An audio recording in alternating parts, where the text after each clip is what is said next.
Elle est emblématique, incontournable, sur l'artère la plus célèbre de Cannes. Enfin rendue au public après 18 mois et 10 millions d'euros de travaux. De son faste d'antan, la Malmaison a tout retrouvé, mais en plus vaste, plus lumineux, plus fonctionnel. Car si elle a bien sûr toujours vocation à mettre l'art en valeur, cette villa du 19e siècle affiche désormais d'autres ambitions. D'abord, tripler les surfaces d'exposition et les accueillir dans des conditions optimales, de façon à convaincre les grandes institutions de nous prêter des œuvres remarquables. Ensuite, ça va être un outil de médiation culturelle en direction de nos scolaires, pour leur faire visiter les œuvres, visiter les expositions et leur faire eux-mêmes des travaux manuels. Et enfin, ça permettra de faire de l'événementiel.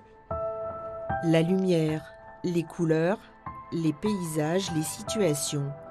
Chacune des 130 œuvres présentées dans cette exposition inaugurale évoque les terres du Sud. Si pour Matisse, Picasso ou Renoir, le voyage dans le Midi fut un rituel fondateur, les générations suivantes ont continué à se laisser émerveiller.